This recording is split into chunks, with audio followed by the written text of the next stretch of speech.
Hello everyone, welcome back to the Wedge Head channel. Continuing on with our series looking at a few of my favourite different rigs I like to use for sea trout.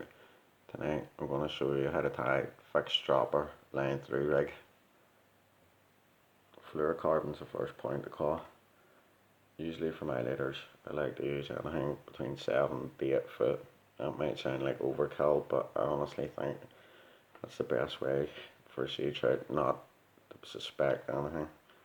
Very suspicious fish, and everything we can do to maximise our chances of our lures and flies seeming more natural, it's going to work out better for us in the long run. So 78 foot of that starting off. I've just swapped this over using braid again. It's a wee bit easier just to see when we're filming and stuff. So imagine this braid as our main line for fluorocarbon here. Start from our end, come up in 5, 6, 7, maybe even 80 centimeters if you feel the need. But generally, the further away you can have your dropper from the main lure, better. Not too far away. As I say, 60 to 70 to 80 centimeters, that's fine. That's what we're looking.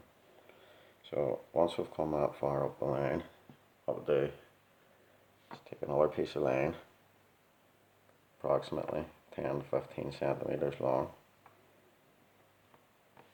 and overlap just where we want our fly to come on. And this bit's a wee bit tricky. Have to do is flip it. Right, bear with me. The best thing to do here is just go 1, 2 wraps.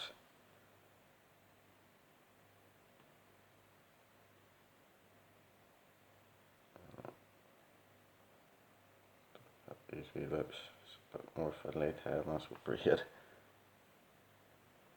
Once we have that, you can see our clasp lips here. Don't let this go. And what we want to be doing is feeding through all our lips. This is a fiddly bit now. Once, and pull it right through.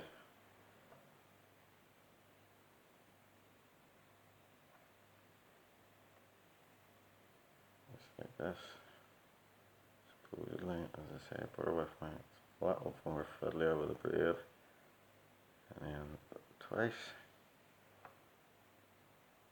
Go. I'll have a knot like that. Simply. You will want to be moistening that knot.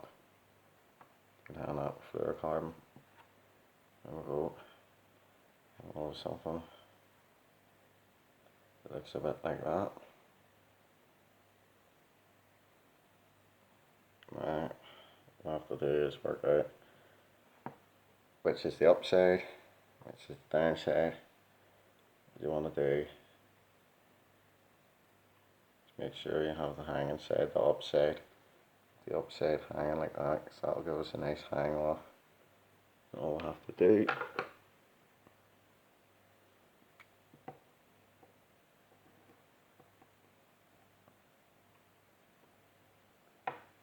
just cut off one end here. Be very careful you don't cut off your main line now. It's not what we want to do. As you can see there, gives us the mark off point. Tie on our fly. So dropper hangs there.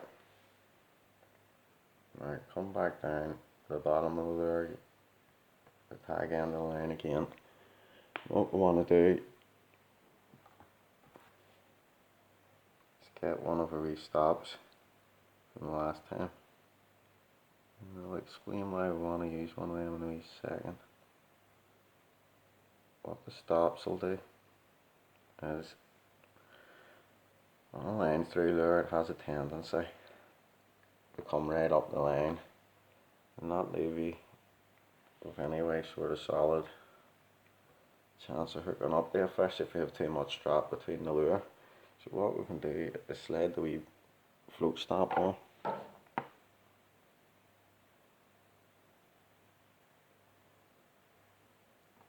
And once we just feed on our line through.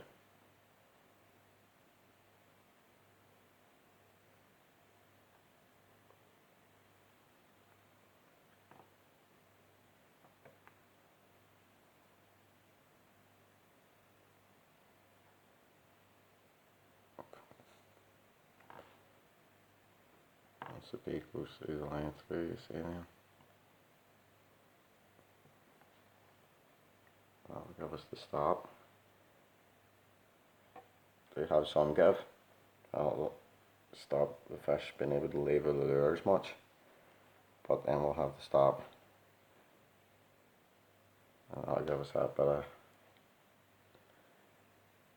extra tension so the lure's not coming 4 and 5 foot up the top of the line. So I have it, our lure at the back end, float stop, and then coming down around say 60, 70 centimeters. There's your dropper at the end. Very, very easy rig to tie.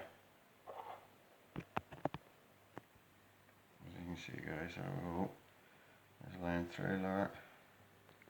Fixed up. Other wee dropper coming off the side.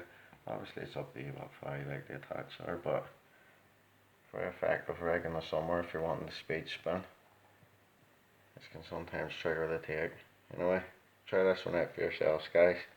If you're liking the content, click like, click subscribe. Really helps to grow the channel. All the best guys.